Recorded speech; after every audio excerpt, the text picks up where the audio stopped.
এই ঘটনা উদ্ধারের জন্য প্রথম থেকে আমাদের জেলা পুলিশ এবং জেলা গোয়েন্দা শাখার একাধিক টিম মাঠে কাজ করছে। পুলিশ জানায় 14 জুলাই রাতে কলাপাড়ার টিয়াখালী ইউনিয়নের বাদুরতলী গ্রামের একটি বাড়িতে ডাকাতি ও গণধর্ষণের ঘটনা ঘটে। একাধিক টিম মাঠে কাজ করার ফলে পরবর্তীতে আমরা 2 জন ডাকাতের অবস্থান শনাক্ত করতে সক্ষম হয়। ডাকাতির ঘটনায় 3 জনকে গ্রেফতার করেছে পুলিশ। আশিস গাইন নামে আরেকজন ডাকাতকে আটক করতে সক্ষম হয়।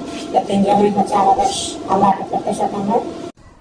পটুয়াখালীতে যুক্তরাষ্ট্র প্রবাসী নারীকে গণধর্ষণ এবং শুধুমাত্র তারাই পটুয়াখালী জেলা না, তারা দেশের বিভিন্ন প্রত্যন্ত অঞ্চলে ছড়িয়ে পড়েছিল। উদ্ধার করা হয়েছে লুট হওয়া মোবাইল ফোন।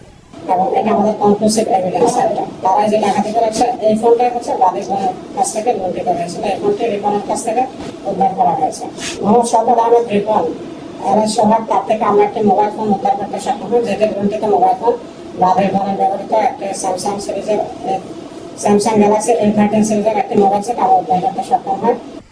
এই ঘটনায় কলাপাড়া থানায় মামলা করা হয়। সেই মামলায় বিভিন্ন স্থান থেকে কাউসার, আশিস ও রিপনকে গ্রেফতার করে।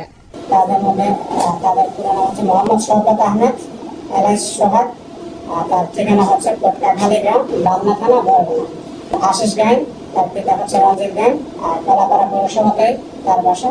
মোহাম্মদ কাউসার, তার পিতা হচ্ছে আবুল হোসেন হাওলাদার, তার লতাচাপালি ইউনিয়ন মহিপুর থানায় তার বাসা। এবং এর সাথে জড়িত অন্যান্য যারা আছে আরো আছে 3 থেকে 4 জন অজ্ঞাতনামা, তাদেরকে আমরা আইনের আওতায় আনবো এবং তাকে আদালতে হস্তান্তর করা হয়।